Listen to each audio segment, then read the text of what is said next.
So the entire concept and idea of strength is almost entirely skewed nowadays.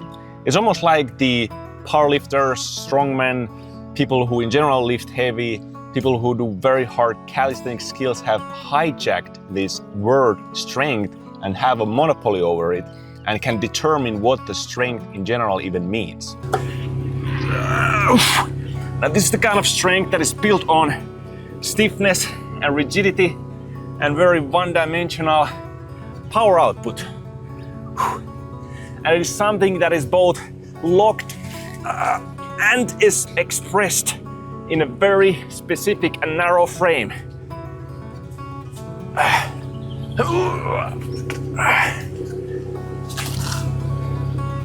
Now, what I'm not saying is that this type of strength is all bad. We actually need it as well. But alone, it's not enough. Because if you only focus on this type of strength, you're gonna become more stiffer, more rigid, you're gonna limit your movement, you're gonna limit your options, and you can even become more prone to injuries. So you're narrowing the physical possibilities of your body, and you're forgetting the other side of strength, which is the soft strength.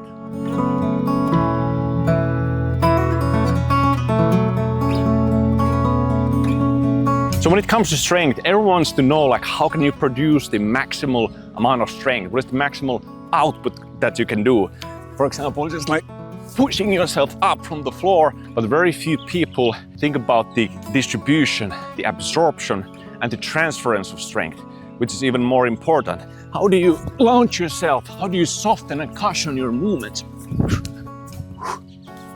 So we're not these mechanical machines of levers and pulleys moving in this type of manner.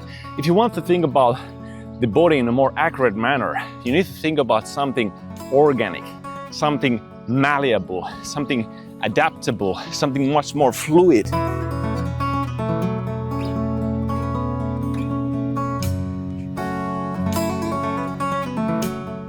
So strength is like learning to float on top of your muscles.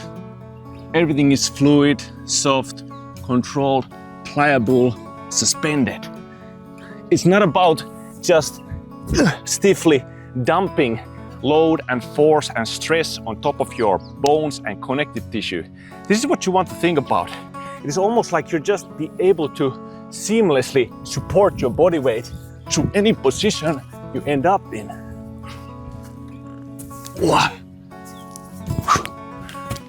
It is strength with a rebound, a recoil.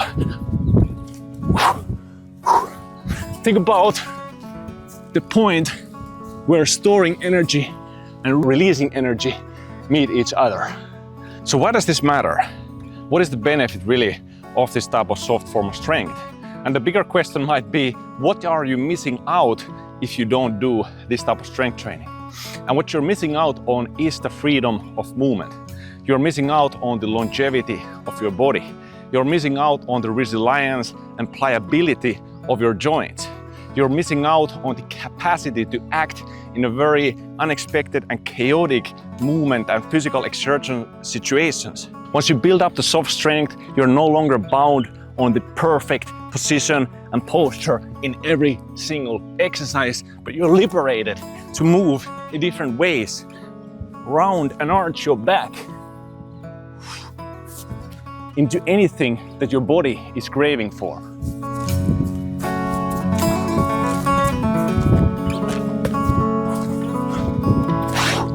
You can throw yourself into the unexpected.